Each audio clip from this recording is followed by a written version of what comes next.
Voilà, et on commence ce feuilleton par les images de nos confrères luxembourgeois. Nicolas Sarkozy a été leur cible ce week-end. Il a fallu pas moins de 2 avions au président français pour faire les 300 km qui le séparaient du sommet européen de Bruxelles vendredi dernier. Voilà ce que rapportent nos confrères luxembourgeois.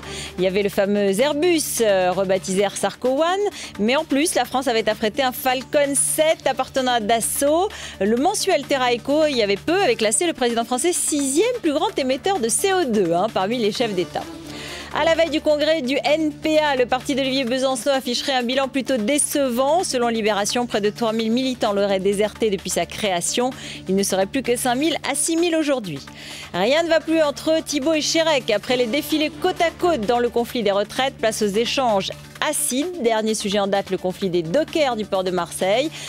François Chérec dénonce et Bernard Thibault répond par le mépris. Depuis la libération, donc depuis 1945, nous sommes là dans un syndicalisme unique, où ce sont les syndicats qui font l'embauche, la CGT pour le nommer. Non, je pense non, il n'y a pas de monopole de fait. C'est pas tout à fait comme ça que les choses se pratiquent. Non. Et Brice Hortefeux doit souffler ce soir. Il risquait une 3e condamnation, mais le tribunal grande instance de Paris s'est déclaré incompétent. Il était attaqué par un homme qui lui reprochait de porter atteinte à la présomption d'innocence. Le ministre de l'Intérieur l'avait qualifié de djihadiste français.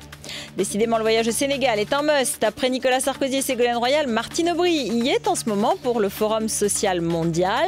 Même si elle ne veut pas trop parler politique, elle a reconnu que le président brésilien Lula, que vous avez vu il y a un instant avec elle, jugeait que ce serait bien qu'il y ait une femme à la tête de l'État français. Apparemment, Lula, qui connaît bien aussi Ségolène Royal, ne veut pas choisir entre les deux.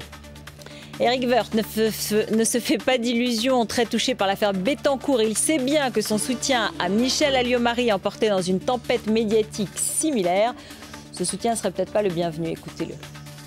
Je serai le dernier à soutenir Michel Alliot-Marie parce que mon soutien probablement la desservirait. Et je ne veux pas la desservir. Donc je suis lucide sur moi-même aujourd'hui.